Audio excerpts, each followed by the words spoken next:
Bom, hoje vamos lidar com a questão da convergência, né?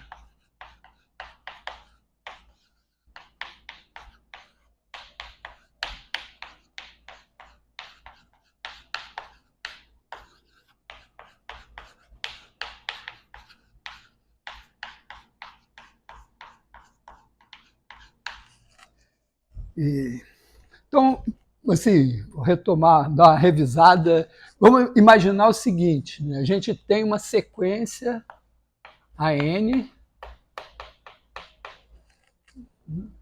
de números e a gente,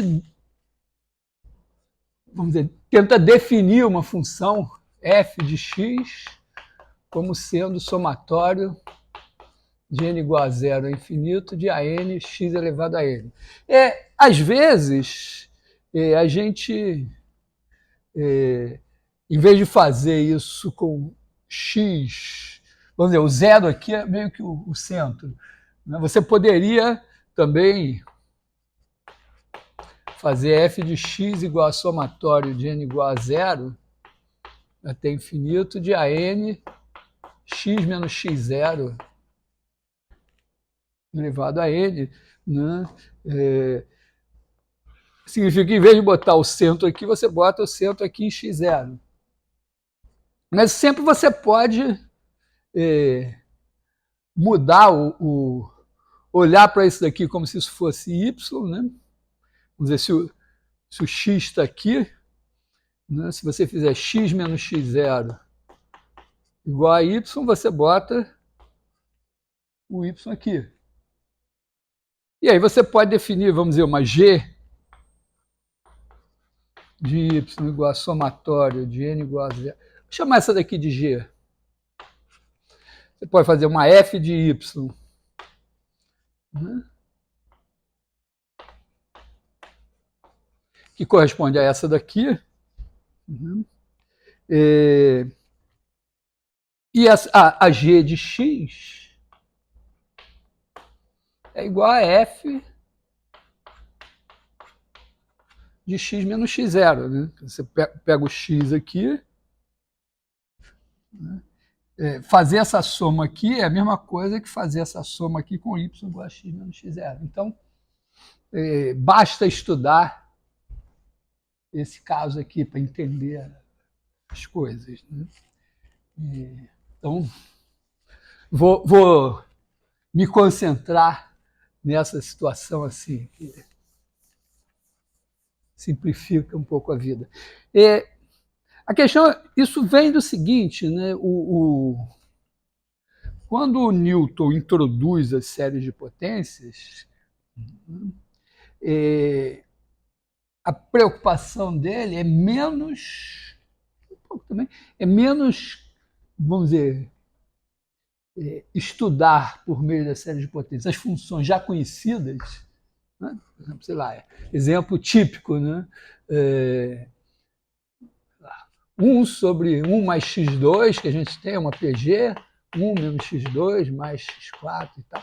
É muito mais fácil estudar isso aqui do que assim, tirando, vamos dizer, tá bom, às vezes pode ser melhor, porque dividir é sempre uma coisa, é uma operação chata, né, em termos computacionais. Somar e multiplicar é mais exato, né? Mas, de qualquer maneira, o objetivo não é passar para a série para estudar a função. O objetivo, na verdade, é dizer, olha, as funções podem ser dadas assim. E, eventualmente, resolvendo um problema, eu posso chegar a uma função que é dada assim e ela não é nada que eu conheço antes. Porque a gente estuda muito no cálculo problemas assim de máximo, de mínimo, né, e tal, calcular integral, derivada, mas ter as equações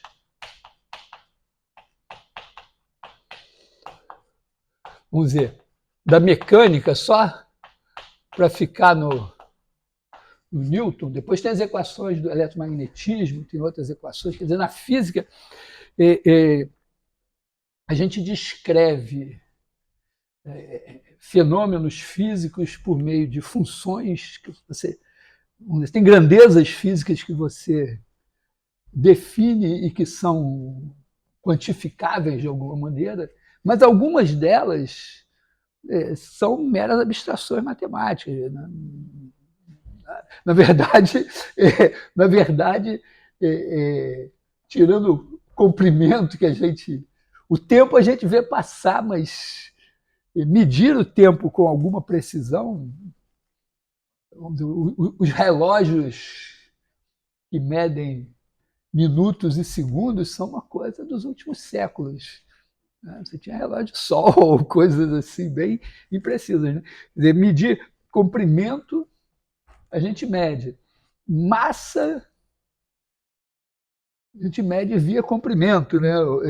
Mas volume já é complicado para você, vamos dizer, bota uma tina graduada, mergulha o corpo lá dentro e pela altura você sabe o volume. A massa já... Tudo bem, você pode medir via Arquimedes se o bicho ficar lá assim, né? Vamos dizer, você mergulhou na tina, ficou sobrando, então tem menos massa do que a água e a massa, vamos dizer, o peso, vamos dizer, confundindo o peso com a massa, você pode medir a massa que está mergulhada pela massa de água que foi deslocada, pelo volume de água que foi deslocado. Mas já é complicado. Agora, velocidade é uma derivada. A derivada de um comprimento que é difícil de medir, porque se o corpo está em movimento, como é que você mede? Hoje tudo bem, né? Os laboratórios de física agora viraram celular, né? Você filma o negócio caindo, aí você tem os frames, tem o tempo, e você pode, vamos dizer, ter medidas até melhores do que você tinha em bons laboratórios 50 anos atrás. Assim. Mas, de qualquer maneira, velocidade é complicado, massa específica já é uma abstração. Tá? Tem coisas, tem grandezas físicas que são definidas por meio de derivada, de integral, coisas assim. E tipicamente, velocidade e aceleração, que são coisas da mecânica. Então, com a formulação das leis ditas de Newton, que são, vamos dizer, envolve aí Galileu, Hooke, um monte de gente, mas o Newton que fecha um pouco a coisa, você começa a, vamos dizer, pensar como é que eu vou prever o futuro, né? Porque prever o futuro é o grande negócio das cartomantes, dos astrólogos, dos físicos, dos probabilistas, dos meteorologistas, todo mundo quer saber o futuro. Então, você tem uma formulação em termos de equações diferenciais que é tipo, vamos dizer, quando você coloca corpos aqui e você diz, tem uma força aqui, essa força vamos dizer, a massa vezes a aceleração, mas a aceleração é a derivada da velocidade. E a velocidade é a derivada, vamos chamar de x, da posição. Então, tipicamente, vamos dizer, se você pensa corpos celestes ou satélites no céu, quer dizer, você tem alguma informação sobre a aceleração, sobre a posição inicial, sobre a velocidade inicial, e você quer saber qual é o movimento, né? Dado que aquela aceleração vai ser dada assim. Então, isso tipicamente produz equações diferenciais. Talvez a mais simplesinha sei se é a mais simplesinha, mas quando a gente estuda o sistema massa-mola, né? Você bota aqui uma mola assim, ele é menos importante pelo massa-mola e mais importante porque ele serve de modelo para outras situações. Então aqui você tem, tipicamente, né, se você tem aqui uma... Vou botar esse negócio mais comprimido aqui assim, né? Você tem aqui uma posição de equilíbrio que é o zero, uma posição x, pensando que isso aqui é dado pelo ponto, e aí você tem x aqui, aí você tem uma força aqui,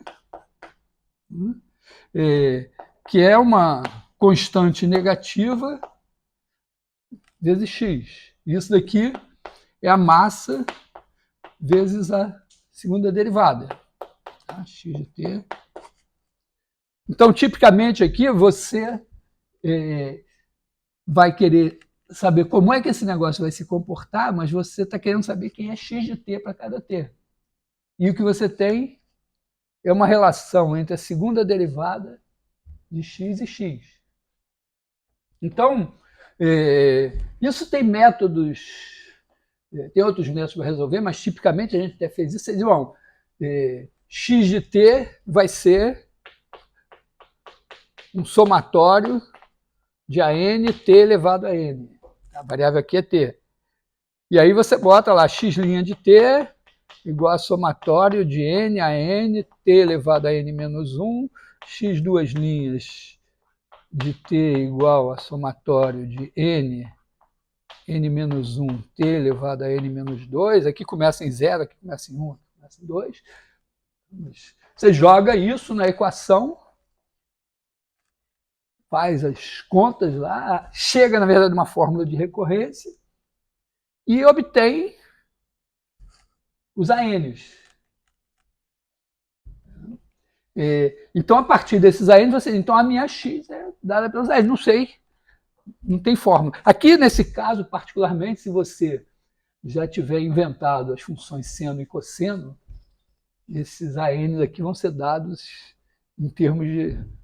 Quer dizer, essa função vai ser dada em termos de senos e cossenos. Mas se você mudar um pouquinho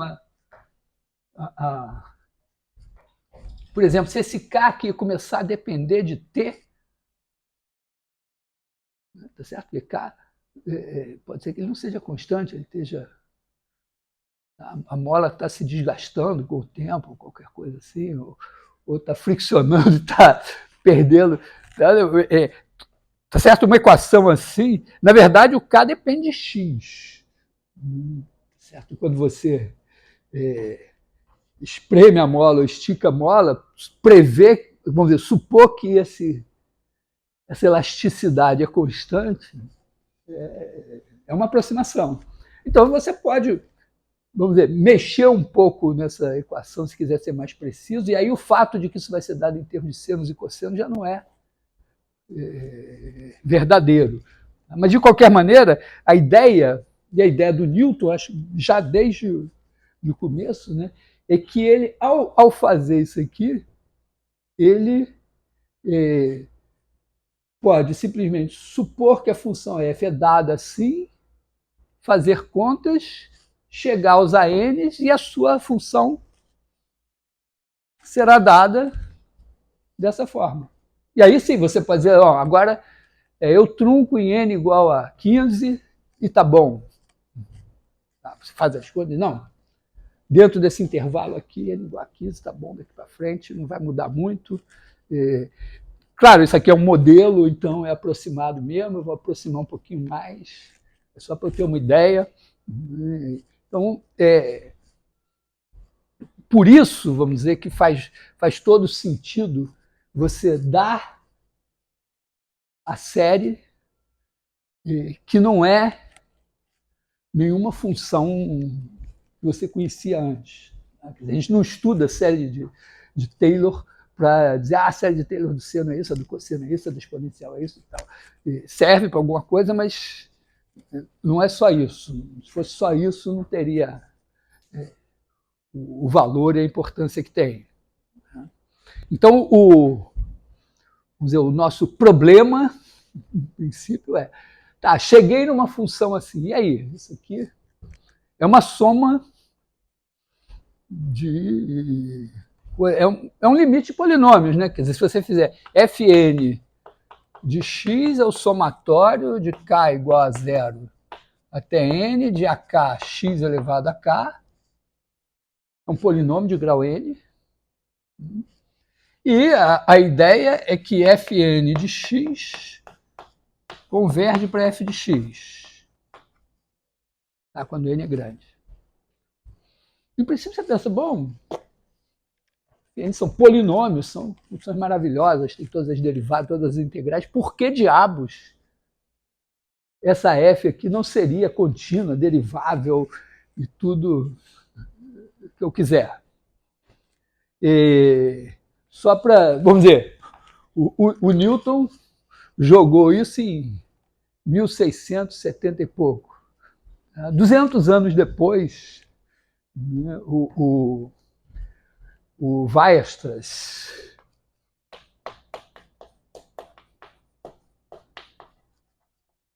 vou botar ele assim, são 2 S em alemão, tipo um beta, mas é um 2 S. O Weierstrass geralmente escreve com 2 S, resolvi botar assim. Tá? 200 anos depois do Newton, ele provou duas coisas que são esquisitas. Né? A primeira, existem funções contínuas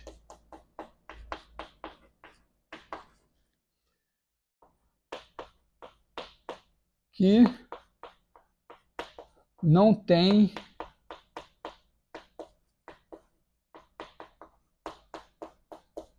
derivada. Não tem derivada em nenhum ponto. Vou botar em qualquer para não ficar...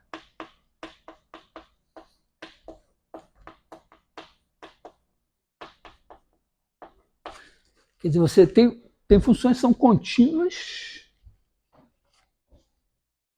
e não tem derivada em nenhum ponto.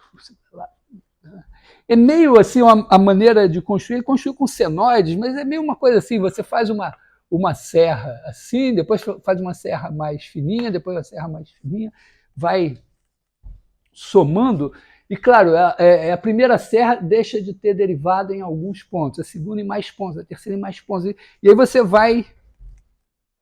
Não é uma construção simplesinha, tem uma certa sofisticação, mas está ao nosso alcance.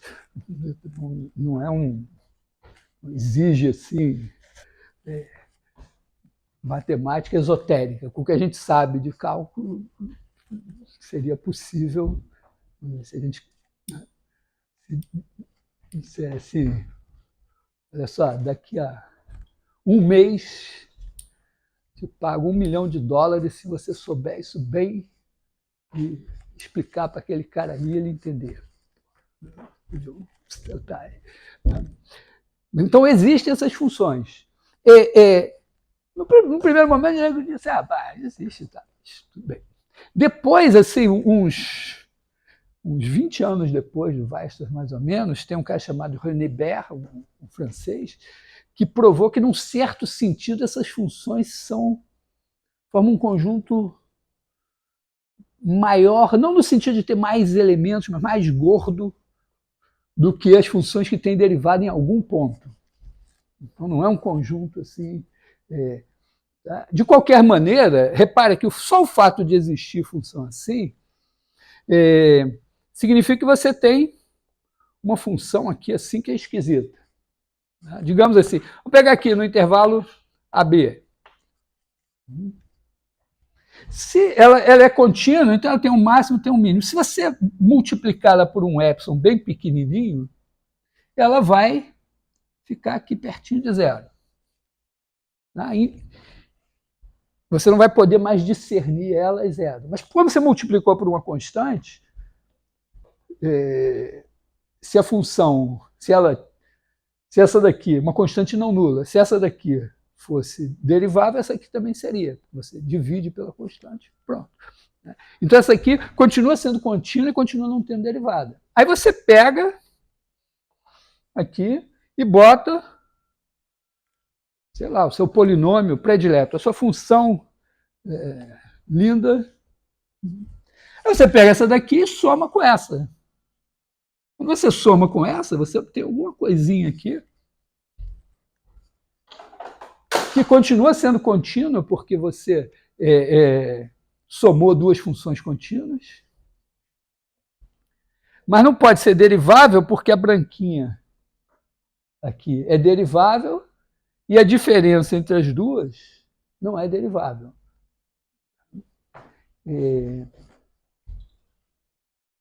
Então, e repara, você pode... Nós temos essa experiência, quando você desenha um negócio a lápis ou no computador, se esse negócio for muito pequenininho, eu não vou conseguir enxergar a diferença. Na verdade, quando eu botar no computador, é o mesmo pixel. Ou quando eu desenhar com giz, nesse mesmo... Vamos dizer, digamos que aqui esteja o meu polinômio. Se eu somar essa aqui bem pequenininha, né, vai ter um momento que eu não vou conseguir distinguir ela da função zero. Quando eu somar aqui, as duas funções vão estar dentro do mesmo risco de giz. Então, só o fato de ter esse resultado já diz que perto de qualquer função maravilhosa tem função que é contínua, não tem derivada em nenhum ponto. E isso pode ter implicações, porque tem fenômenos, né, que começam num nível microscópico e depois se propagam. Então, se tem uma coisa que está no nível microscópico, está cheio de irregularidades, isso pode produzir pequenos efeitos que, no longo prazo, vão ser ruins. E aí, depois, o próprio Weierstrass provou uma outra coisa, que é o seguinte: você pode ter uma função contínua aqui que seja toda esquisita. Né? Então, ela tem aqui, está aqui nesse risco de giz, é uma função que não tem derivada em nenhum ponto, talvez, é uma função contínua. E o que ele provou é o seguinte, que dentro do mesmo risco de giz tem o gráfico de um polinômio. Então,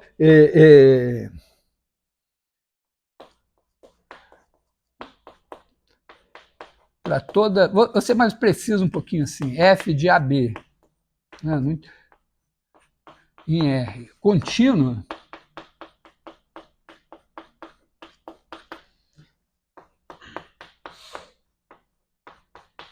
existe uma sequência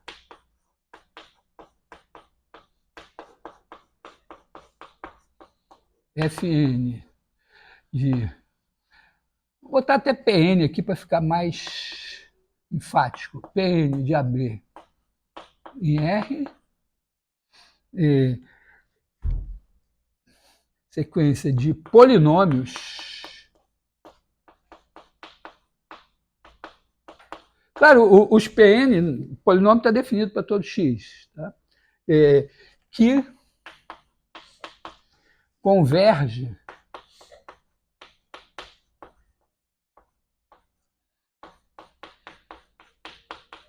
para f uniformemente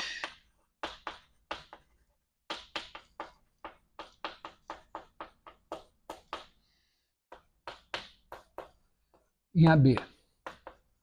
Converge uniformemente é exatamente isso. Você desenha o gráfico de f com giz fino, como esse aqui. E aí, para n suficientemente grande, todos os polinômios ali para frente vão estar com o gráfico dentro daquele risco de giz. Tá? Dito de outra maneira, né, para todo epsilon maior que zero, existe n0, tal que n maior que n0 implica que norma de Pn de x menos f de x é menor que epsilon para todo x no intervalo AB. É meio uma vingança, vamos dizer assim. Você tem uma função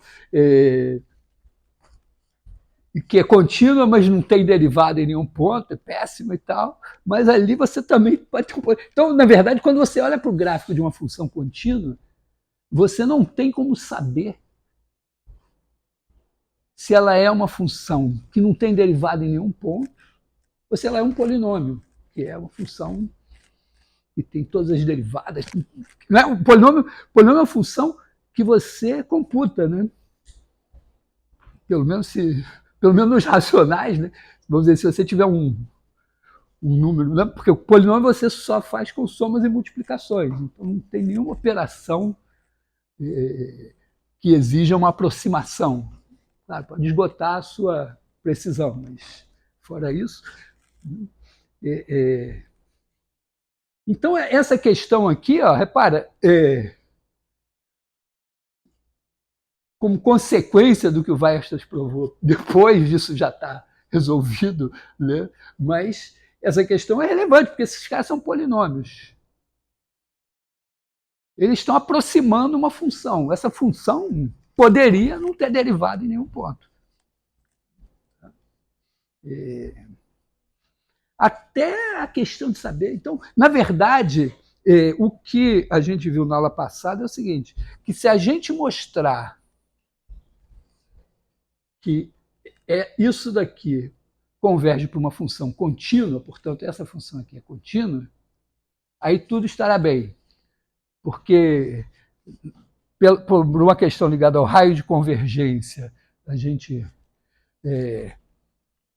consegue provar que o raio de convergência da série das derivadas é igual da função original, e aí você integra e tal, tem uns detalhes que a gente fez, que pode tentar fazer, deve dar tempo de fazer de novo.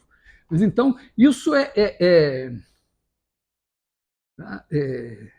também, vamos dizer, não é verdade que se você tem uma sequência de funções contínuas convergindo para uma função em todos os pontos, que essa função tenha que ser contínua. Tá? Não é muito difícil também criar um exemplo, pelo menos num ponto, né? Imagina assim, ó, você pega aqui 1, menos 1, 0 aqui, pega essa função assim, ó, que tem esse gráfico aqui. Então ela é descontínua em 0. Mas eu posso, sem muito problema, se eu pedir só continuidade, né, eu posso pegar, aproximar ela por funções que fazem isso, né?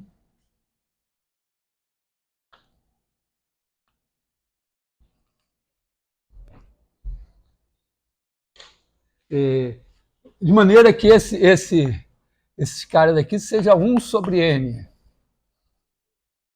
Então, quando n tende para infinito, esse negócio vai ficando vertical. O valor da função nesse ponto é sempre, das funções todas nesse ponto é esse. Então, aqui converge para 0. E nos outros converge aqui para 1, aqui para menos 1. Usando aquela função que a gente viu que, vamos dizer, pode fazer arredondar sem modificar as derivadas. Também não é muito complicado, né, você fazer, nem usando aquilo, fazer uma coisa assim, né? Dar uma arredondada aqui e ter até coisas que tenham derivadas, quantas derivadas você quiser, e que vão convergir em todos os pontos para uma função que tem uma descontinuidade aqui. Depois pode criar essa descontinuidade em vários lugares, então nem mesmo o fato de fn de x convergir para f de x para todo ponto, isso, nem mesmo a continuidade de f isso garante. Então, a ideia da continuidade uniforme é importante aqui nessa história. Então, isso foi, vamos dizer assim, uma preleção para explicar por que diabos, né? Não é óbvio que eu possa derivar essa porcaria de todos os pontos. Sabe assim que teoremas em matemática são a garantia de que você está fazendo alguma coisa que não tem bugs.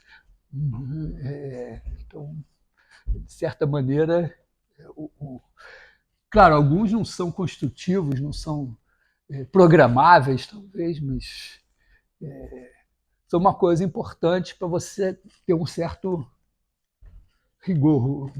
Os matemáticos, nós somos muito apegados a isso, a ponto de nós termos até vergonha de dizer uma coisa. Isso, por exemplo, que eu falei aqui foi meio sacrílego, porque eu afirmei coisas que eu não provei. Então, é uma coisa assim, mas... Bom, então, voltando aqui, nós estamos com uma sequência, uma função construída a partir dessa sequência, tem as somas parciais e eu quero estudar essa convergência. Tá? Então, vou apagar essa história aqui.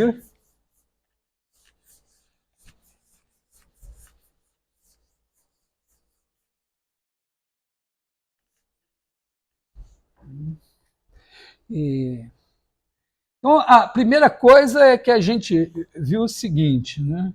Aqui temos o zero. Se tiver um x qualquer, né, um certo x0 qualquer aqui, tal que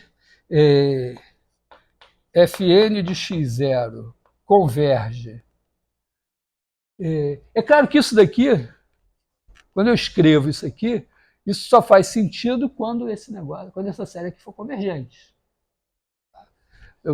Eu tenho os ANs, eu posso jogar um x qualquer aqui. Não quer dizer que na hora que eu for somando, isso vai convergir para algum lugar. Mas, então, isso aqui é definido num conjunto de x que, por enquanto, está vago. Mas imagina que, por sorte, ou por chute bem informado, eu acho um x0 que eu substituo aqui e esse negócio converge.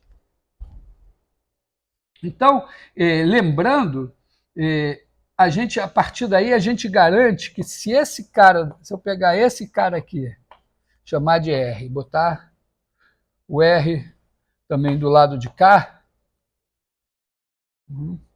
então, você tem, nesse intervalo aqui, aberto, qualquer x que eu pegar aqui, essa série também vai convergir.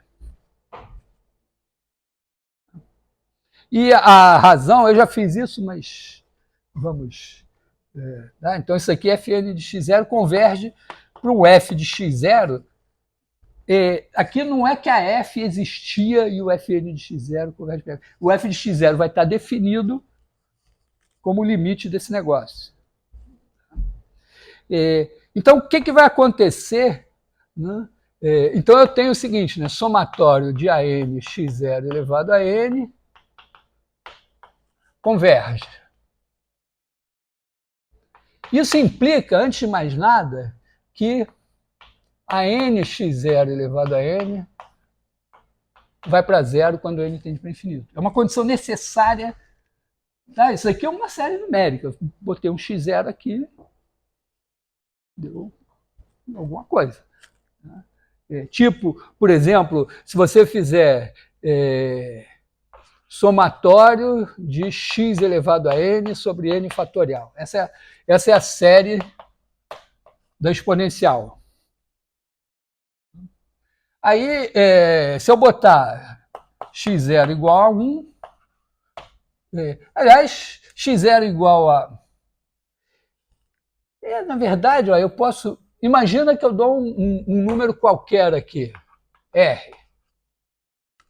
Tá? R maior que zero. Aí eu dou x0 igual a menos R. Então, isso aqui vai ser somatório de, vou botar assim, menos 1 elevado a n, R elevado a n sobre n fatorial. Essa aqui está no papo, por quê? Quando n é grande, tem uma hora que o n menos 1 é maior que o R. Então eu passo a multiplicar, né, o N menos. Não, que o N menos não. Que o N não, deixa só, não precisa tanto, né? O N é maior que R só. Então você tem R sobre N fatorial, aí o R elevado a N sobre N fatorial, o próximo é R elevado a N sobre N fatorial, vezes R sobre N mais 1. E o seguinte, você vai multiplicar por R sobre N mais 2. Se isso daqui é menor que 1, esse é menor ainda. Você pode dizer, esse aqui é menor que um certo Q menor que 1, esse daqui também é menor que o mesmo Q. E aí daqui para frente você está abaixo de uma PG de razão Q.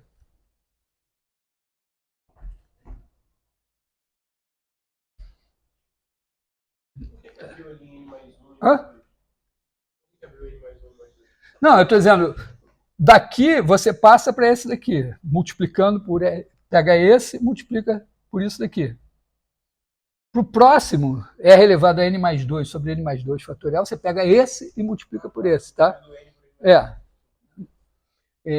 Aqui é uma maneira, vamos dizer, já de mostrar direto que esse negócio converge. Mas você poderia também dizer, não, peraí, eu não esse negócio do somatório de 1 sobre N ao quadrado, PG, sei lá, não sei muito bem. Mas, de qualquer maneira, está claro que esse negócio daqui, né, R elevado a N sobre N fatorial, converge para zero. Porque você está sempre multiplicando por R em cima e embaixo está multiplicando por algo que está crescendo, que vai passar de R. Então, isso aqui tende a zero. E isso daqui alterna sinal. Você diz, não, aquele negócio do que vai aqui, volta para cá, depois vai menos, volta e tal, esse eu entendi. Cada um de nós entendeu alguma coisa, alguns não entenderam nada, mas tudo bem, acho que essa eu entendi. Então aqui eu tenho uma série que os termos estão indo para zero, eu estou... Só que em vez de botar positivos e andando lá para frente, eu volto, e cada vez eu vou menos, cada vez que eu volto menos e tal, e esse negócio converge. Então, se eu botar, em vez de botar R, eu botar o menos R, isso vai convergir. Então, significa que tem lá um menos R. Aí o simples fato de ter provado que converge até esse cara daqui, garante que aqui converge. Tá? Não necessariamente para o mesmo R, mas abaixo dele. Mas tudo bem, você podia ter posto menos R mais 1 aqui, né? Menos R mais 1 entre parênteses, aí iria até o R mais 1 aqui, o R estaria contido. Então, isso aqui converge sempre. Então, o fato é que toda série de potências vai ter um raio de convergência. E por quê? Porque uma condição necessária para esse negócio convergir para x igual a x0 é que pelo menos o ANX0 elevado a n vai para zero. Senão não dava para somar. Tá? Se ele vai para zero, eu pego e escrevo somatório de n igual a zero a infinito de AN x elevado a n, para algum x qualquer aqui, por exemplo, esse aqui. Eu escrevo assim, ó, isso aqui é somatório de n igual a zero a infinito, de AN x0 elevado a n, esse que vai para zero, vezes x sobre x0 elevado a n.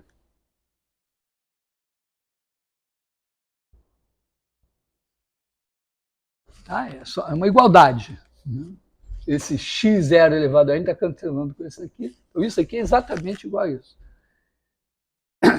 Se eu olhar para o ANX0 elevado a n vezes o x sobre x0 elevado a n, se eu olhar para o módulo disso, isso é igual ao módulo de AN x0 elevado a n vezes o módulo de x sobre x0 elevado a n.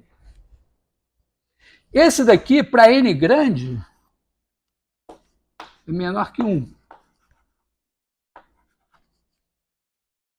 Então, isso aqui é menor que x sobre x0 elevado a n grande. Então, significa que a partir de um certo ponto, todos os termos daqui são menores do que isso. E isso aqui é um número fixo. Eu estou olhando x é fixo, eu fixei um x aqui. É um número fixo, é um Q menor que 1. Então, está dominado por uma progressão aritmética, progressão geométrica de razão menor que 1. Então, isso aqui tem soma finita. Se isso tem soma finita, isso tem soma finita. E a gente provou lá critério de Cauchy. Repara, o critério de Cauchy é que garante que a soma existe, mesmo que eu não saiba calculá-la. Quer dizer, ela dá uma condição sobre o resto da série, se ou mesmo numa sequência, né? As sequências aqui, a sequência de Cauchy é isso, quer dizer, o AN menos AM vai ficar menor que epsilon se o N e o M forem grandes. Aqui o AN menos AM vai ser o somatório de K igual a M mais 1 até N de AK x elevado a K. Então, para K grande, isso está majorado pelos termos de uma PG, começando já lá na frente. Então, isso daqui vai ficar pequeno. E o critério de Cauchy garante que, nos números reais, esse negócio converge.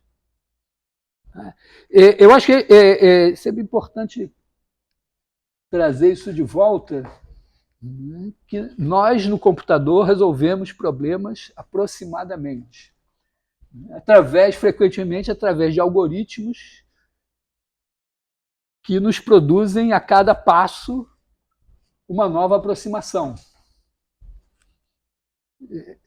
E, claro, alguma hora nós vamos parar. Ou parar porque, vamos dizer assim, esgotou a precisão e o algoritmo produz sempre o mesmo número, ou parar porque você diz, não, eu tenho certeza que daqui para frente, vamos dizer, eu estou com um erro a partir da terceira casa decimal, e daqui para frente tá bom, não vai fazer mais diferença.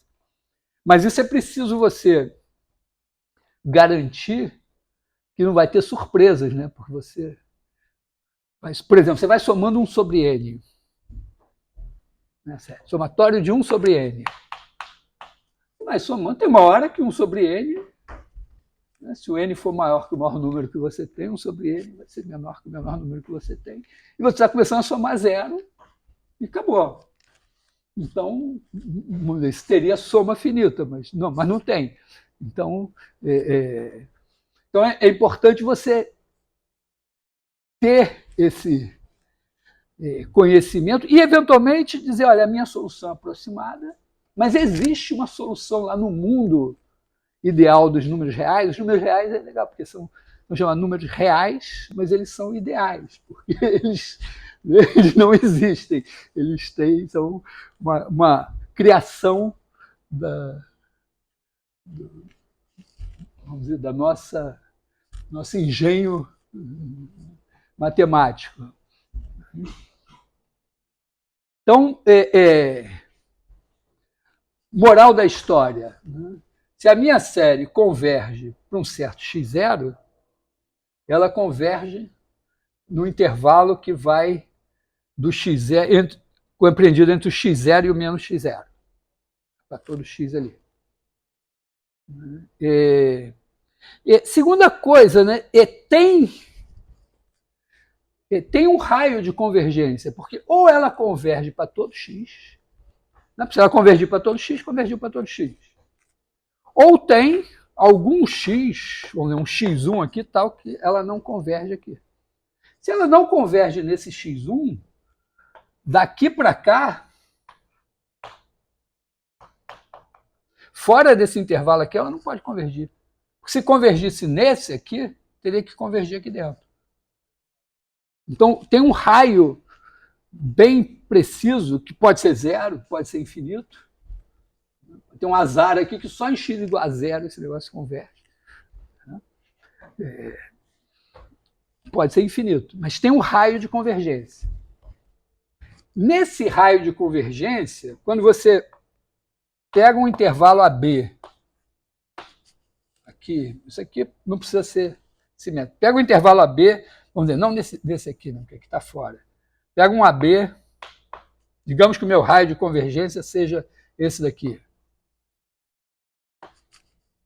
Então está aqui o intervalo AB. Aqui dentro, no intervalo fechado, a convergência é uniforme.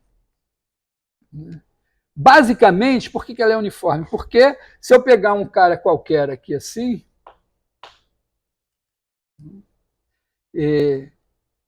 a PG que majora todos os caras daqui, vamos dizer, você pode majorar todos os caras aqui pela mesma PG. Você pega o maior dos caras aqui, tipo assim, vamos dizer, eu vou ver, imagina que isso aqui converge, tá? Então, vamos dizer, o meu x0 poderia ser isso aqui. O meu raio talvez seja um pouco maior, né? O meu raio de convergência seria uma coisa um pouco maior. Então, converge aqui.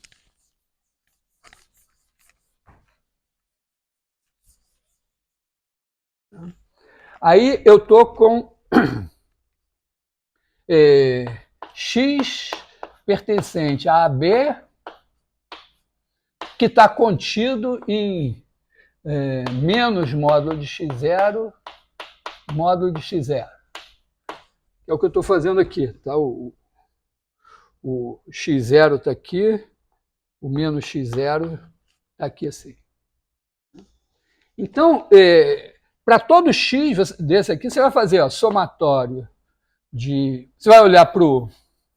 Nem precisa fazer o somatório. Pega o ANX elevado a n em módulo, escreve como ANX0 elevado a n, x sobre x0 elevado a n. Vamos dizer assim, vamos supor aqui que módulo de B maior que módulo de A. Só para raciocinar. Né? Então, módulo de x0 é maior que módulo de B. Então, módulo de x é menor que módulo de B.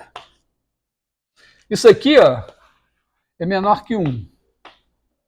Tá n grande.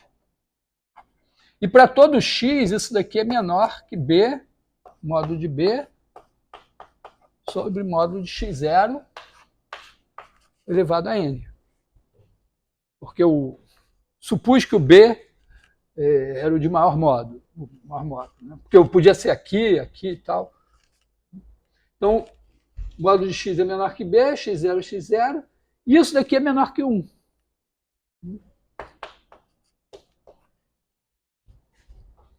Então, significa o seguinte, que eu tenho somatório. Quer dizer, para qualquer x que eu pegar, se eu truncar, fizer fn de x, bom, primeiro, aqui converge, a gente já viu que converge. Fn de x, vamos fazer f de x menos fn de x. Isso daqui é o somatório de k igual a n mais 1 a infinito de AK x elevado a k. Tá certo? Eu cortei aqui, tirei os n mais 1 primeiro, sobrou isso aqui. Em módulo assim.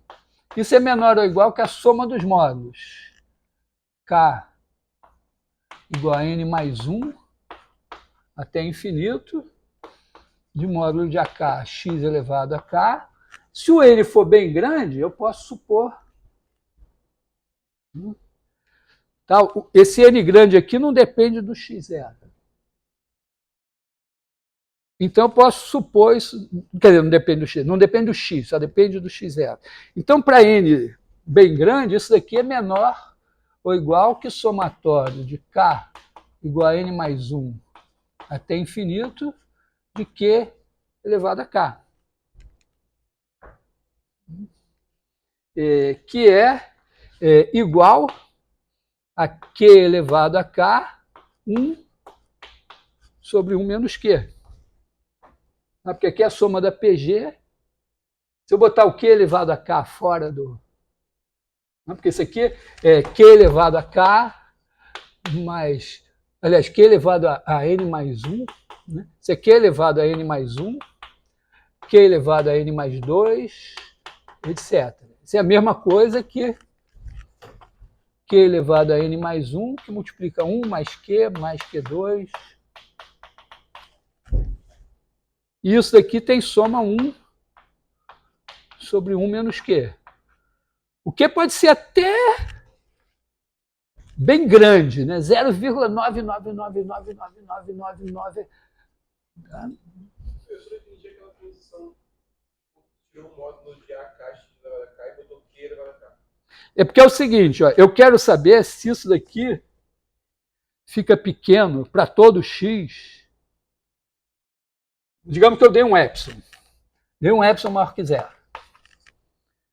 Aí eu quero provar que isso daqui fica menor que epsilon para todo x e para todo n maior que n0. Então eu sei o seguinte, se eu pegar o meu n, aqui eu tenho um n0 e me garante que se n for maior que n0, isso aqui é menor que 1. Portanto, eu posso majorar isso daqui por q elevado a n. Tá? Vamos pegar assim, existe n1 tal que n maior que n1 implica isso aqui, a n x elevado a n menor que q elevado a n. Então, já vou supor que esse meu n aqui é maior que n1. Então, isso. E para n maior que n1, isso é menor que isso. Tá? Para todo x, não importa qual seja o x. Agora, isso daqui tem essa soma aqui. Mesmo que o 1 menos q seja 0,00000, né, ele é pequeno, mas não é zero. Lembrando da policial que falou para o juiz que ele era juiz, mas não era Deus, e foi processado e perdeu. Então, mas eu vou, com muito cuidado, humildemente, dizer para o 1 menos Q, você é pequeno, mas não é zero. Portanto, esse cara daqui, esse aqui, é grande, mas não é infinito. Então, ele é grande, mas não é infinito. Só que aqui, esse cara aqui tem o direito de aumentar quanto ele quiser. Então, chega uma hora que isso daqui vezes isso é menor do que epsilon. E aí, a partir daí, vai ser sempre menor do que epsilon, porque eu estou multiplicando por uma coisa menor que 1. Então, é garantido, né, que se eu pegar essa série aqui, achar o raio de convergência, qualquer intervalo fechado dentro do menos RR aberto, R é o raio de convergência, essa sequência de polinômios vai convergir para F uniformemente, porque isso daqui, né, isso aqui que eu estou dizendo, é a convergência uniforme. Tá? Então, vamos ver, o que eu provei? Para todo epsilon maior que zero, existe, vou reescrever aqui, né?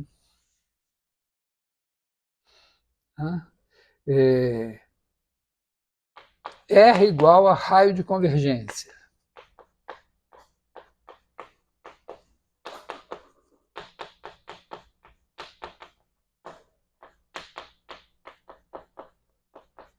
AB contido em menos RR. Então, é esse desenho aqui. Né? Existe esse x0 fora do intervalo AB, maior que o B e com maior que o maior módulo entre A e B. Tá? Então, eu posso dizer o seguinte, né? Para todo epsilon maior que zero, existe N0, tal que N maior que N0 implica que isso daqui, né, a conclusão disso aqui foi essa, né? Isso daqui é menor que epsilon para todo x pertencente a B. O N0 ele depende do intervalo AB, mas não depende dos x que estão ali dentro. Então, tipicamente, o que vai acontecer?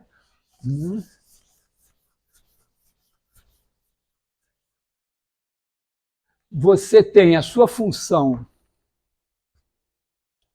vamos dizer, dentro desse intervalo de convergência, eu já sei que essa série converge. Então, isso aqui está definido para x no intervalo menos R e R. No fechado, tudo pode acontecer. A gente já viu exemplos em que converge do lado de cá, não converge do lado de cá. Converge do lado de cá e não do lado de cá. Não converge em nenhum dos dois, ou converge nos dois. Então, cautelosamente, a gente diz, a função está definida aqui. Digamos, vou desenhar o gráfico dela supondo que ela é contínua para eu poder desenhar. Está aqui, então, R menos R. Aqui é a minha F, definida aqui assim. Inclusive, isso aqui pode ir para infinito. Tá? Vamos dizer, na verdade, no pior caso, esse negócio não converge aqui. Quer dizer, você poderia ter uma coisa assim, né?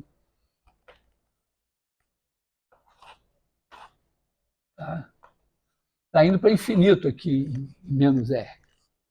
Mas tudo bem, eu pego um intervalo AB aqui. Aí eu olho para a minha função só nesse intervalo AB. Marco ela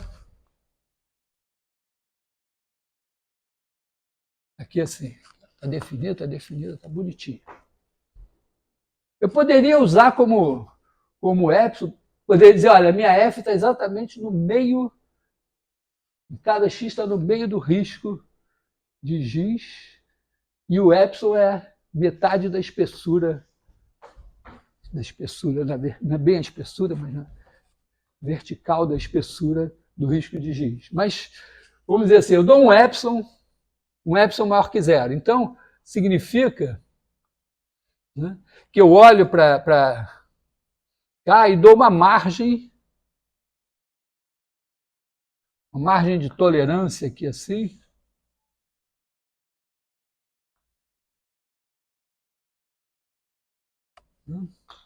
Aqui.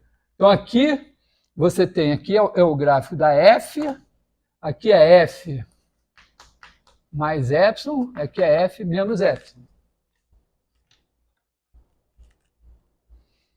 Então, a vermelha é essa F nesse intervalo AB. Para N maior que esse N0 que eu sei que existe, as minhas Fn's vão estar todas aqui dentro. Significa, como o epsilon pode ser tão pequeno quanto eu queira, significa que eu estou aqui dando uma ampliação, mas que, na verdade, na hora que você for plotar isso no seu computador, a F mais epsilon, a F menos epsilon, e, consequentemente, todas as Fn's para N suficientemente grandes, vão estar acendendo os mesmos pixels. de maneira que vai ser impossível distinguir. Então, isso vale. Não está claro, eu não provei que a F é contínua. É isso. Essa é a convergência uniforme. Quer dizer, porque a gente já viu isso, quer dizer, você poderia ter, né, naquele caso mesmo que eu desenhei assim, né?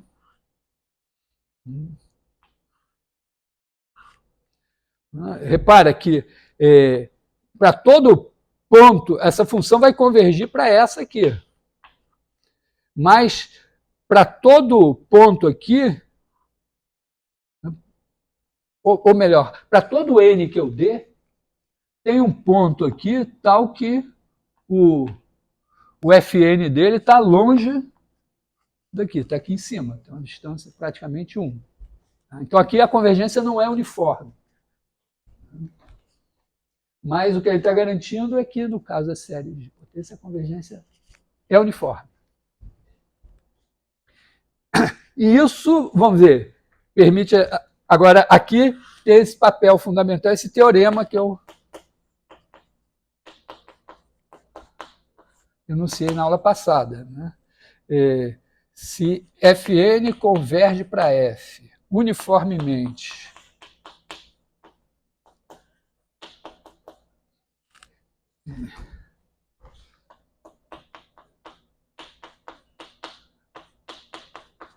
em AB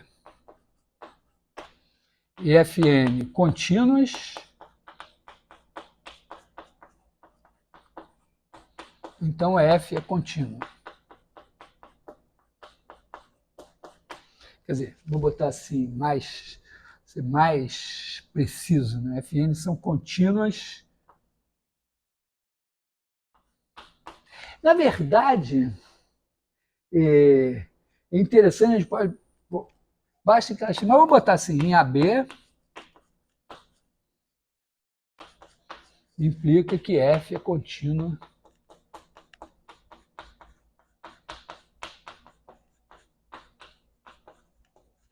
em AB.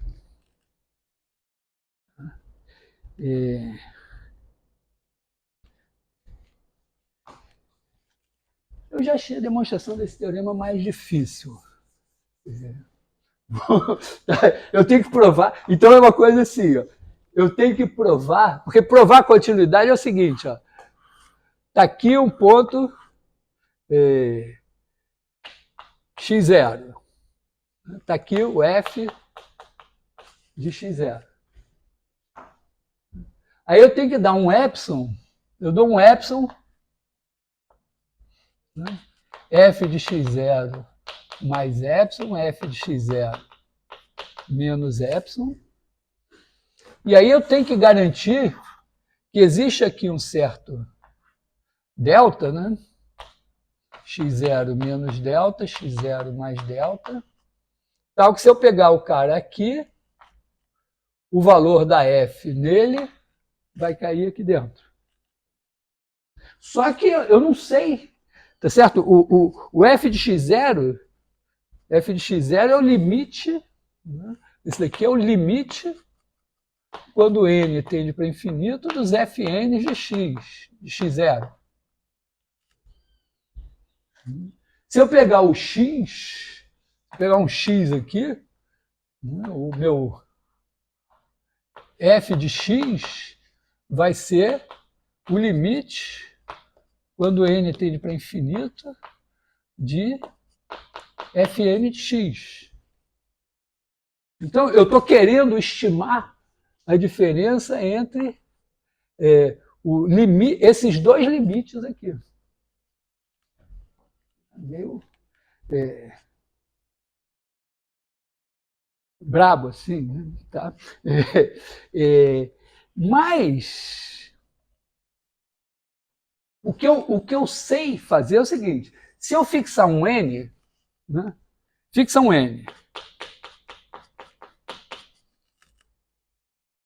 Estou com esse epsilon aqui.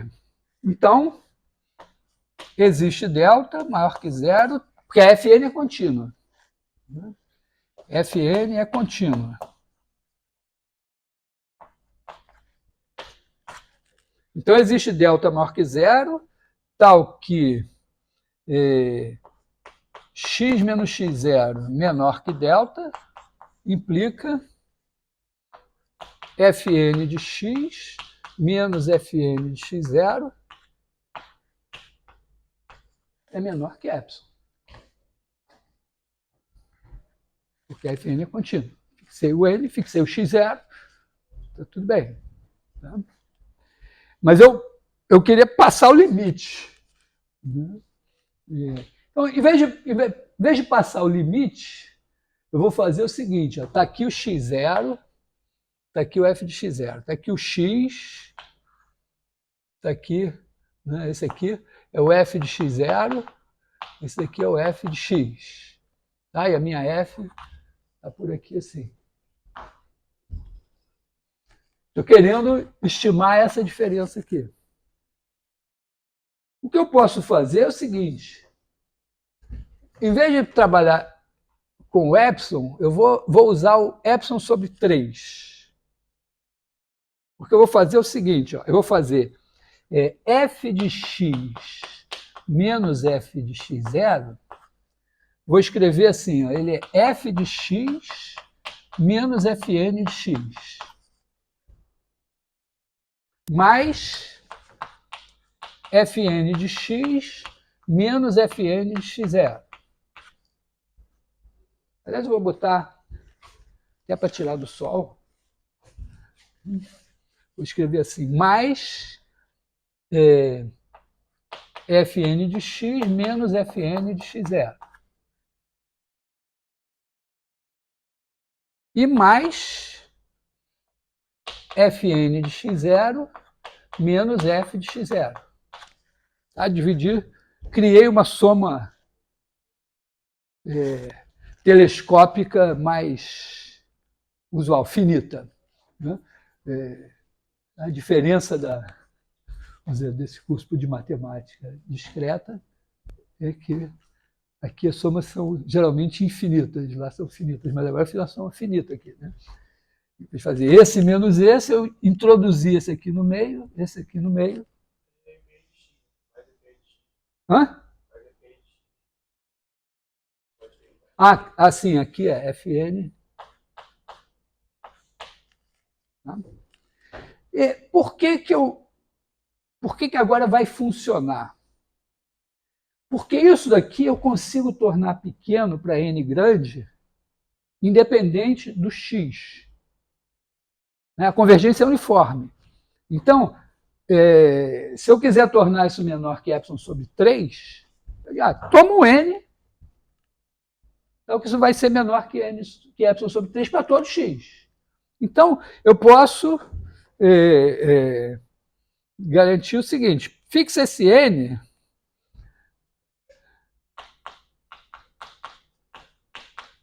tal que fn de x menos f de x, vou botar assim, fn de y menos f de y, menor que epsilon sobre 3 para todo y. Então, isso daqui automaticamente é menor que epsilon sobre 3, não importa. Tá? É para todo y. Tá? Quer dizer, mas é em módulo. Tá? Pera, vou escrever num lugar mais... Né? Fixa essa Fn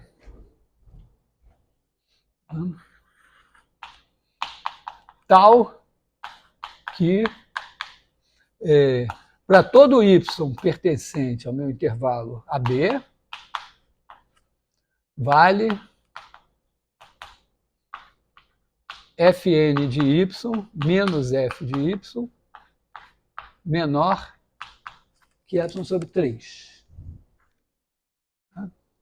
O epsilon sobre 3 é o seguinte, é porque aqui, para x, qualquer x que eu pegue, isso vai ser menor que epsilon sobre 3. Em particular para o x0 também. Então eu vou escrever isso assim, ó.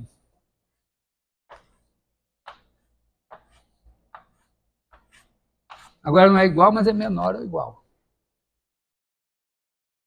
Esse daqui é menor que epsilon sobre 3. Padrão, porque eu peguei um n tal que isso vale. E esse daqui também é menor que epsilon sobre 3. E agora o meu problema é só achar o delta tal que isso daqui é menor que epsilon sobre 3. Aliás, esse aqui, né? Tá. Ora, a Fn é contínua. Eu dou o x0, existe um delta tal que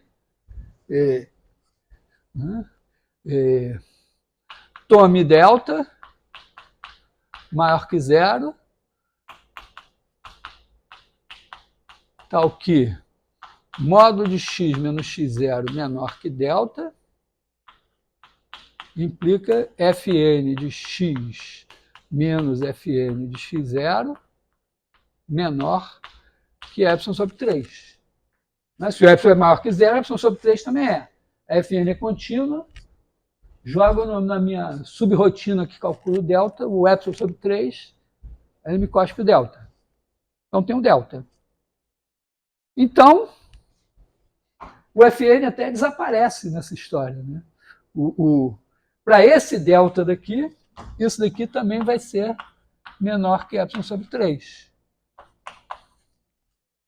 Então, isso daqui vai ser menor que epsilon. É uma coisa meio tradicional estimativa. Isso é uma coisa bem análise, mas é uma coisa também bem métodos numéricos. Né? Você tem que estimar o erro. Vocês vão fazer alguma hora um curso de métodos numéricos em que você vai fazer justamente isso. Você vai construir aproximações e você vai querer garantir que aquela aproximação é suficientemente boa. Você especifica um epsilon, que é a margem de erro, e diz, olha, essa minha aproximação, se eu pegar esse negócio aqui e iterar 537 vezes, daqui para frente não precisa, porque a diferença entre isso e o resultado exato vai ser menor que esse epsilon aí. E, às vezes, para fazer a estimativa entre esse e esse, você tem que, no meio, o que eu fiz? Eu coloquei, isso aqui eu não sei, mas eu sei isso e depois sei isso.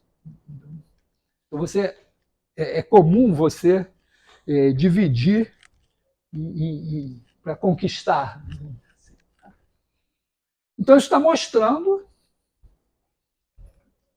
independente, inclusive, de ser esse caso aqui, né, vamos dizer, se você tem uma sequência de funções contínuas convergindo uniformemente para uma certa função, essa função é contínua. Tem mais um detalhe, tem um detalhe, na verdade, ó, eu só usei nessa história que as FNs são contínuas em x0. Porque eu só usei, né? Eu usei a convergência uniforme. Mas uma vez que eu usei a convergência uniforme, eu só usei a continuidade da Fn em x0. Então, na verdade, é assim, se você tem uma sequência de funções que convergem uniformemente em AB, nem precisa ser fechado, num AB aberto, intervalo, para uma certa F. Se essas Fn são todas contínuas num certo ponto x0, então a F vai ser contínua em x0.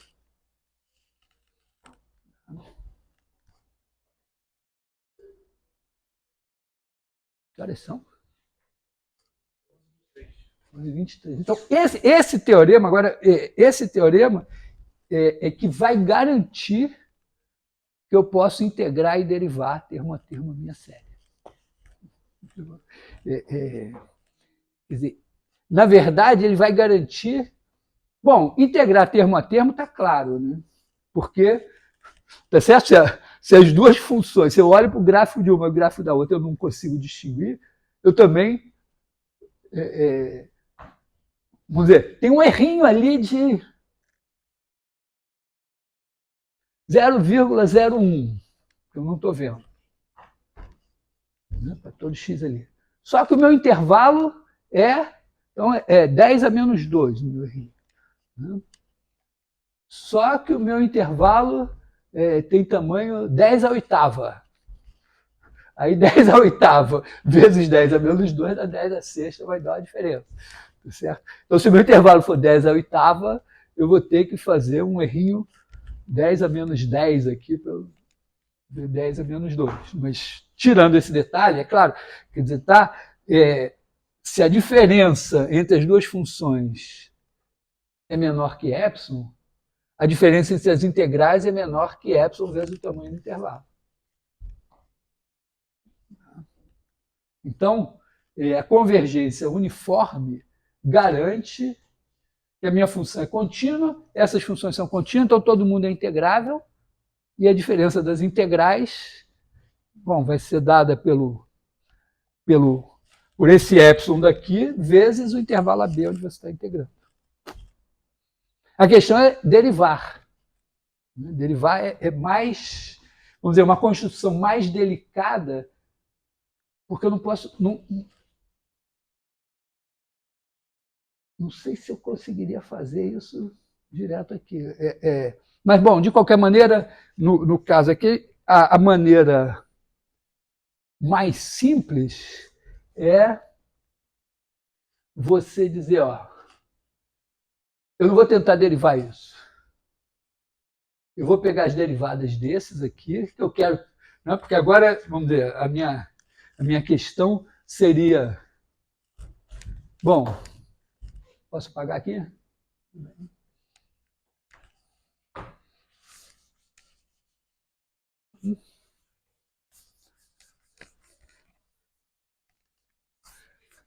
Eu já sei que a minha F é contínua, que eu posso integrar termo a termo.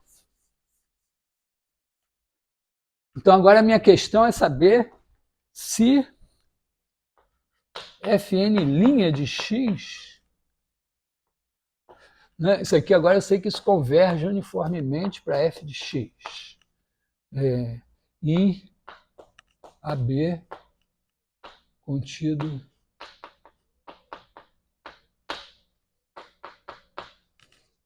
Agora, minha pergunta é se Fn' de x converge para F' de x. De novo, para começar, eu nem sei se a F' existe.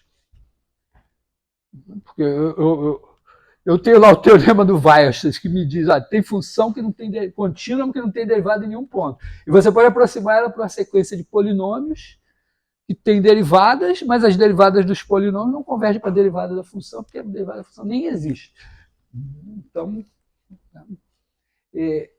Então aqui a estratégia é, primeiro, dizer, olha, Fn' de x vai convergir para uma certa g de x uniformemente no mesmo intervalo AB.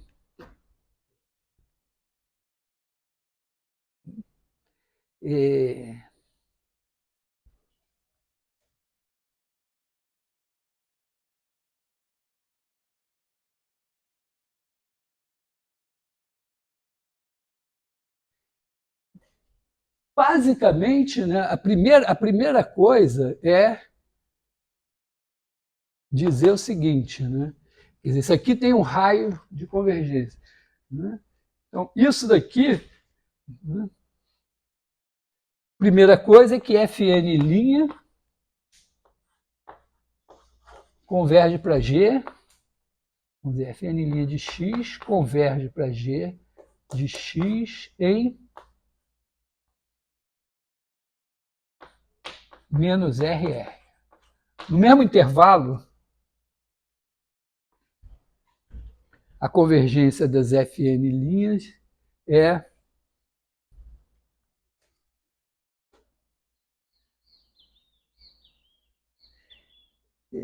basicamente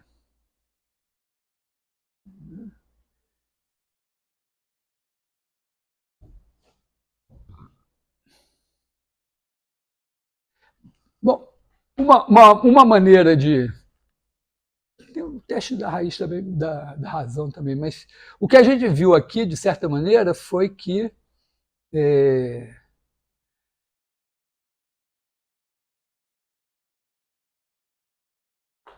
a nx elevado a n é menor que q elevado a n, n grande. Então, a gente tem que raiz enésima de AN x elevado a n menor que q para n grande.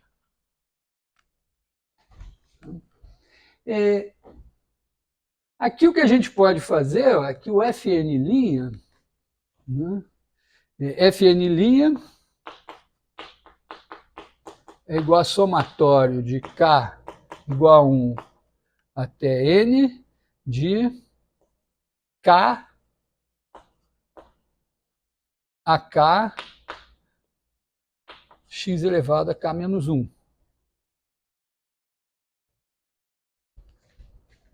Então, o que a gente teria que olhar aqui é o seguinte, ó, o que é a raiz,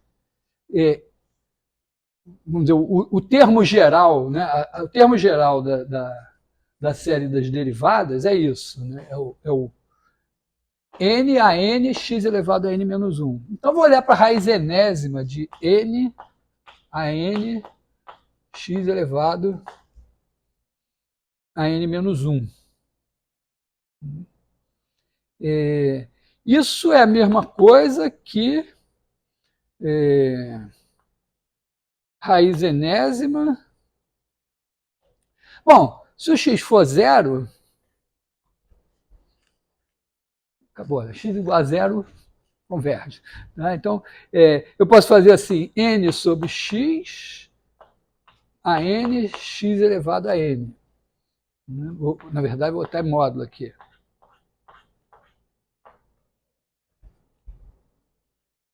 Tá? E isso daqui, ó, isso é igual a raiz enésima de n sobre módulo de x, raiz enésima de AN x elevado a n. Esse daqui vai ficar menor que Q. Um certo Q para n grande. E isso daqui converge para 1.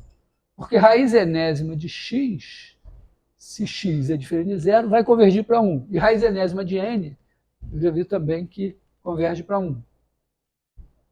Raiz enésima de n é tipo, vamos dizer, se você pegar 1 mais epsilon elevado a n, isso é igual a 1 mais n epsilon mais n menos 1 sobre 2, epsilon 2, mais etc. E,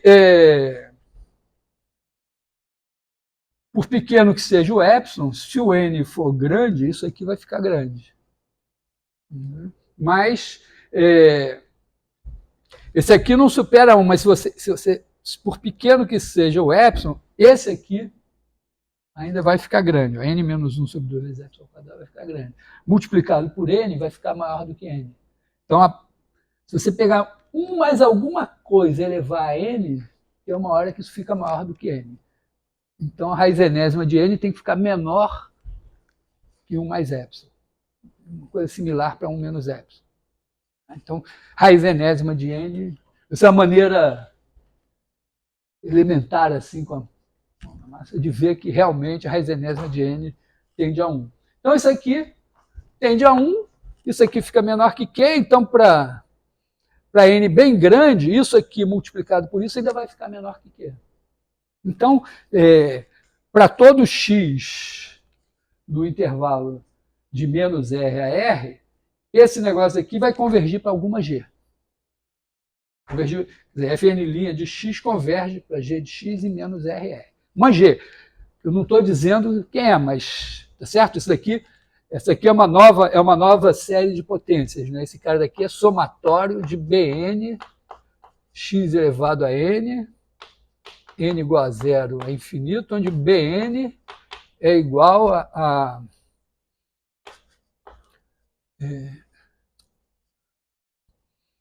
Bn é igual a n mais 1 a n mais 1, né? Certo isso? Aqui está começando em 1, mas eu poderia começar em 0, né? Isso aqui é somatório de k igual a 0 até n menos 1 de k mais 1 a k mais 1 x elevado a k. Então, esse aqui é o meu BK. Isso aqui. Então, eu digo, é só para dizer explicitamente que essa Fn', que é a série das derivadas, é uma série de potências que converge no mesmo intervalo de convergência que a F, poderia ter um pouquinho mais, né? Pelo menos as extremidades, não fora. Então, é uma série de potências e converge com uma certa G. Eu quero provar que é a derivada de F. Então, converge para G, e como eu sei que converge uniformemente em qualquer intervalo fechado, acontece o seguinte. Ó.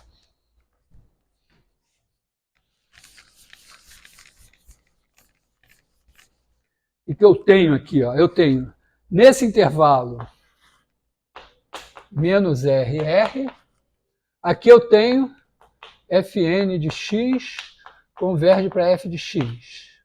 Para todo x. E eu tenho a Fn' de x convergindo para g de x para todo x também nesse intervalo aqui.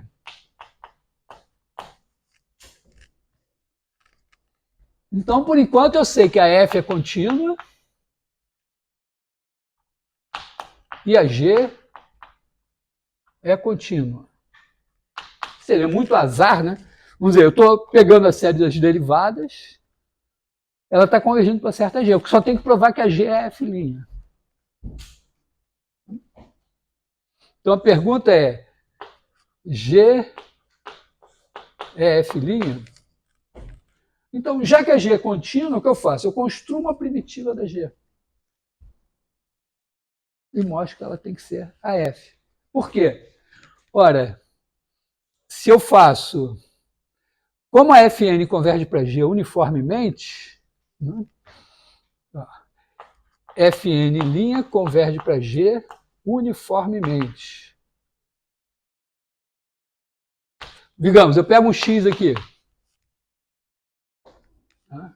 Então, pego módulo de x, vamos fazer assim, g de x é f' de x, se x pertence a menos RR. Então, eu pego meu x aqui, pego um intervalo AB contendo x. Eu posso botar contendo zero, né? Não custa nada. Eu aumento o meu intervalo. Então, tá? Então,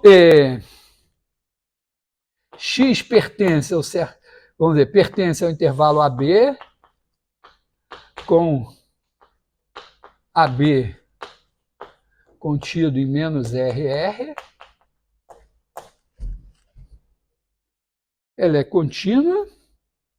Então, eu posso definir uma primitiva, né? Posso definir uma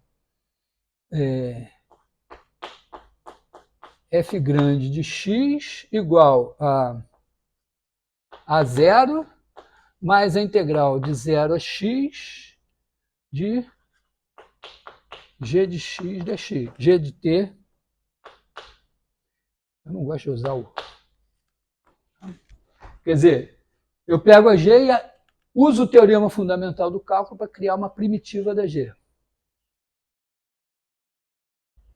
Só que, como o Fn converge para g uniformemente em AB, então essa integral, se eu fizer Fn, vamos dizer assim, se eu fizer Fn de x, isso é igual a zero mais integral de 0 a x de Fn' de t dt. Porque essa aqui é a derivada dessa. Então, se eu fizer essa integral aqui, é uma primitiva dessa. Só que essa daqui vale 0 em 0. E essa daqui vale a 0 em 0. Então, eu boto a 0 aqui. Formou. Isso aqui é o Fn de x. Certo? Eu peguei a Fn, derivei e integrei. Quando eu faço isso aqui, eu tenho uma função cuja derivada é Fn, só que ela vale 0 em 0. Eu boto aqui esse valor, pronto. Bom, mas isso daqui converge para isso aqui.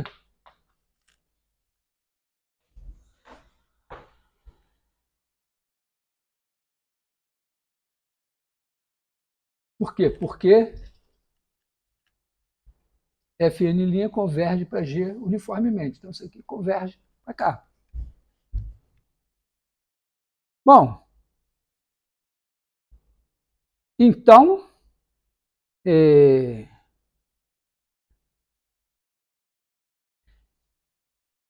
só tem um problema, né? Isso daqui converge para f de x.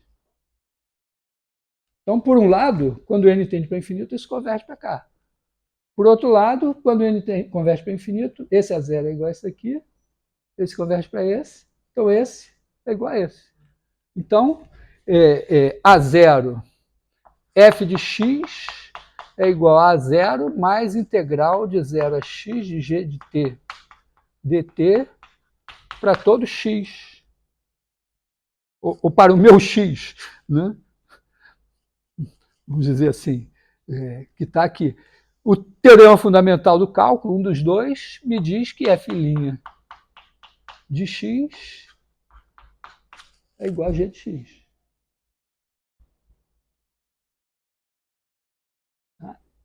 Aí você está fazendo que a função é igual a derivada mais integral. Esse é zero mais integral. É porque o teorema fundamental do cálculo, ele, a gente, outro dia estava discutindo, chamar a primitiva de integral só confunde as coisas. Eu acho que eu nunca falei isso, né? Você aprendeu isso em algum livro, certo? Porque eu chamo de primitiva, que é a função. Então, o teorema fundamental do cálculo, um deles, me diz o quê? Que se eu tenho essa função aqui, aí eu fixo um ponto aqui, por exemplo, 0. Pego x aqui, né? E essa função é uma certa h aqui. Aí eu defino h de x igual a integral de 0 a x de hzinho de t dt. Eu faço essa áreazinha aqui. Essa hzão, se eu olhar aqui em x, x mais delta x, né? Hzão linha de x é igual a hzinho de x. Foi o que eu fiz aqui. Tá? Então, se eu faço essa função aqui, né, a derivada dela é Fn'. Por outro lado, essa daqui também tem a mesma derivada. Duas funções têm a mesma derivada em um certo intervalo, pelo teorema do valor médio, diferem de uma constante. Eu calculo a constante, boto isso aqui em 0, dá 0. Essa aqui em 0, dá 0. Então, vai 0 aqui. Então, isso é igual a isso. Isso daqui, por causa da convergência uniforme, converge para isso. Por outro lado, isso daqui, eu sei, era a minha hipótese, convergia para isso. Então, isso daqui é igual a isso. E agora, pelo teorema fundamental do cálculo, se eu derivar isso daqui, derivada disso é 0, derivada disso daqui vai dar g em x. Então, foi uma maneira super rebuscada, né? Eu queria calcular a derivada da função num ponto, eu não sabia, aí eu fui lá, peguei a sequência das derivadas, construí uma função que é o limite da sequência das derivadas e disse, essa tem que ser a derivada. Agora eu pego ela e provo que em x ela é a derivada de f, mas eu nunca derivo f em x. Eu digo, não, essa daqui tem uma primitiva. E essa primitiva, eu provo que, se eu botar o cara certo aqui, eu provo que ela é f, então a derivada dela é eu tiro. Então, repara, é até interessante, né? Como a justificativa das coisas que o Newton carteou assim, depende de uma teoria bastante elaborada. Né? A compreensão de por que o raio de convergência não coincide com, vamos dizer, o intervalo de convergência da série não coincide com o intervalo de definição da função, então é mais elaborado ainda, exige funções de variável complexa. Mas, de certa forma, aqui, eu aproveito cada uma das oportunidades nessas demonstrações, para cada momento demonstrar de novo o teorema fundamental do cálculo. Então, essa figura que você tem que gravar, você tem que levar daqui, essa figura. E, vamos dizer, no meio aqui da demonstração da convergência uniforme, que é uma coisa que eu podia dizer, acho que é computação, essa convergência uniforme. Mas a gente vê como isso depende de uma estimativa de erro, que é uma coisa relevante para vocês, e que ela pode envolver partir a estimativa em 3 estimativas. Então, é mais essas maneiras de enfrentar certos problemas que são mais relevantes nessa história. O enunciado do teorema, você entra lá, vamos dizer, daqui a 10 anos você vai andar com seu amigo imaginário. Imagina, meu enviado, vamos dizer, meu correspondente, meu enviado, que não foi eu que enviei ele, mas meu correspondente lá no Primeiro Mundo, o Cláudio, ele falou que tem a inteligência artificial da Anthropic, que é o Claude. Então, ele conversa com o Claude todo dia. Isso hoje ainda. Mas daqui a 10 anos você vai ter o seu amigo imaginário, que vai ser e você vai conversar com ele, né, no meio da rua, como as pessoas hoje falam no celular, com alguém, você diz, com quem? Né? A pessoa está com fone de ouvido, andando assim, falando sozinha no meio da rua, está conversando com alguém. Você vai estar conversando com seu amigo imaginário. Qualquer coisa, você pergunta, o teorema tal, diz, o teorema não sei o que e tal, não sei o que. Tá? Provavelmente vai te dizer, lembra, né, que tem aquela estimativa ali, esse é um negócio importante aqui, talvez nesse caso aqui, esse negócio vai funcionar e tal. Então, meio que eu imagino assim, que vai ser importante a gente ter, eu acho que ainda vai demorar um pouco, né, para a inteligência artificial fazer as perguntas. Não as perguntas óbvias, né? O que, quem, quando, por quê, né? Isso vai ser. Mas, eventualmente, você ter uma sacada e dizer, peraí, aqui eu acho que se eu definir um negócio assim e tal, não sei o quê, eu digo, Claude, vê aí, essa ideia aí, vê se funciona. Funcionou, beleza. Tá? Então, é meio esse o caminho também, né, eu acho.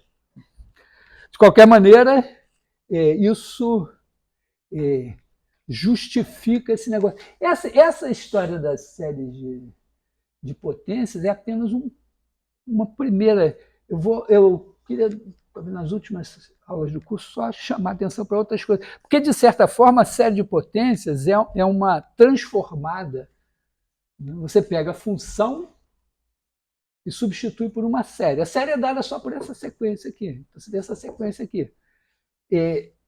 O que o Newton diz, o problema de derivar, né? Dada f. Dada f, se você tem esse cara daqui, então, para cada f, você tem a sequência AN dela. Aí você tem o problema de derivar a f. Sei lá, Newton não sabia derivar, mas ele sabia o quê? Que se você pegar, sacaneando, mas vamos dizer, não aparece, vamos dizer, no livro dele, muita coisa de calcular derivada, de coisa que não seja polinômio. Vamos dizer, ele sabia derivar polinômio. Isso aqui ele deriva com polinômio. Então, se eu quiser f', é muito mais fácil eu passar para cá e dizer, ó, isso aqui vai ser n mais 1 a n mais 1, tá? A série das derivadas é dada por essa fórmula aqui. E se eu quiser a integral, vou botar a integral primitiva de f, você pega a n mais 1, a n sobre tem a 0, a n sobre n mais 1. Na verdade, você faz assim, né? Você faz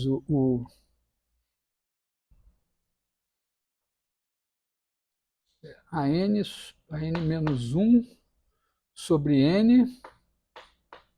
n maior ou igual a 1. Né? Tá? Você pega você tem A0, aí você passa o A0, o que era o A0 passa a ser A0x. O A1 passa a ser A1x aqui passa a ser A1x2 sobre 2. Tá? Então, o termo de ordem 0 aqui é uma constante qualquer. A primitiva tem uma constante livre. Então, você dá os termos da série a partir de n igual a 1. Então, você pega o termo 2 aqui, é o termo 1 aqui, que é o n menos 1, dividido por n. Então, vamos dizer, ele transforma o problema de derivar e integrar em operações aritméticas elementares. As transformadas são coisas assim, você tem algum problema de matemática, escabroso e tal, você dá aqui eu faço uma transformada na eletrônica, os caras vão para o domínio das frequências. É o Fourier, justamente. Fourier é o segundo grande nome, e a transformada do Fourier, ela inclui funções que não são contínuas. E aí depois vem várias transformadas, vamos dizer, as wavelets, as ondulet, são coisas do segunda metade do século XX que exploram a mesma ideia do Fourier. Então, pelo menos assim, Fourier, que é uma coisa popular também, é uma coisa do cálculo 1, a gente pode, pelo menos, dar mais ou menos isso aqui. Bom, então, é isso. Por hoje está bom, né?